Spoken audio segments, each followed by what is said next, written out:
Once he decided to talk, Mark Zuckerberg talked a good game.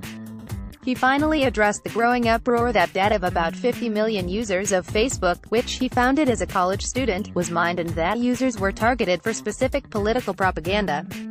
"We have a responsibility to protect your data, and if we can't, then we don't deserve to serve you," Zuckerberg said in a statement Wednesday that he posted on Facebook.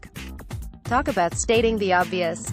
These were his first public comments after staying hunkered down and out of sight since the New York Times and the London Observer released a report that the firm Cambridge Analytica, hired by the Trump campaign to target voters online, used the data of tens of millions of people obtained from Facebook without proper disclosure or permission.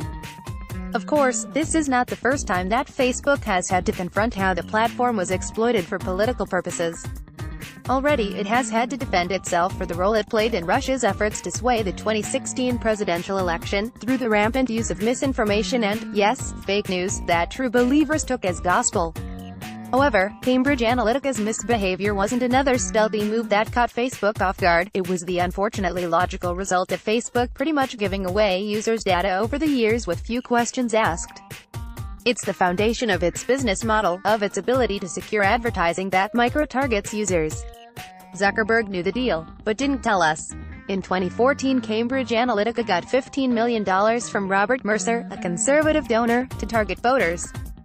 A British professor culled data from Facebook after getting the okay from almost 300,000 users to take part in what he claimed was a personality study. But he did not get permission from the users' friends, whose data also fell into his lap. The number of people affected ballooned to about 50 million people. The ethics and privacy violations aside, this could also be a violation of Facebook's 2011 agreement with the U.S.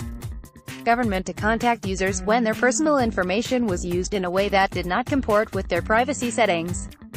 In 2015, when Facebook learned of this misuse through a report in The Guardian, the social network demanded that Cambridge Analytica destroy the personal data. It didn't happen. We support some federal lawmakers' calls that Zuckerberg testify, under oath, before Congress.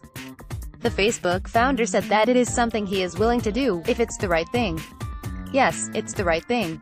Facebook users are worried, angry and threatening to leave the social network. In all likelihood, the lure of connecting to friends, relatives and colleagues, the ego boost of likes for new jobs, 25th wedding anniversaries and photos of a well-executed and homemade Buff Bourguignon likely are too powerful for a mass exodus.